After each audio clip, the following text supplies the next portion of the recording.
So I've got some of those numbers too. Now, once you reach full retirement age, the earnings test no longer applies. You can earn as much or as little as you want. It does not affect your benefits any further. Recalculation of benefits, any benefits withheld due to the earnings test are not lost. As I said earlier, once you reach full retirement age, your monthly benefit amount is recalculated to account for the months in which benefits are withheld. So they're not lost, they're just deferred. Government seized and deferred. I don't know. It's just annoying. Okay, let's just call it that. It's annoying, but that's the way these programs work. Okay, so we talked about the earnings test.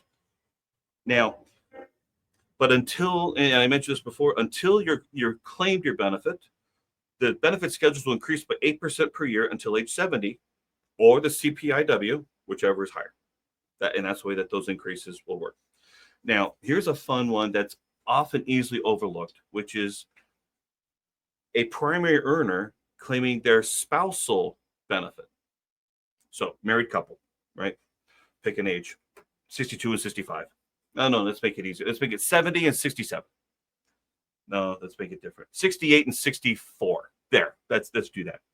So the 68-year-old is the primary breadwinner, still going to defer claiming until age 70. The 64-year-old, they can retire, or they can claim their benefit now. Let's suppose that the 64-year-old's benefit is $2,000 a month. And at 64, that wouldn't be full retirement age, but let's just go with it.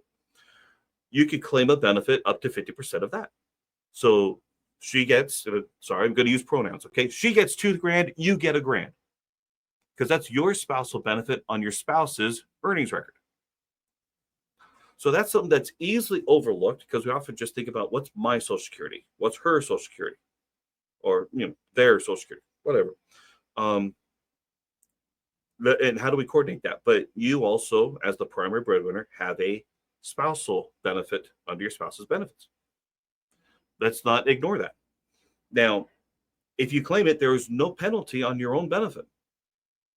Okay, so there used to be all these rules, and I don't think I ever fully understood them. There's this file and suspend and some of these other things. Those are practically gone now. They're just not a factor anymore. So if you ever do anything of looking that up, those ages are long gone and phased out.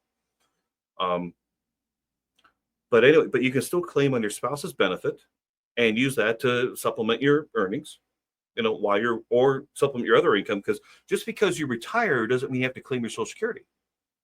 Those are two different things.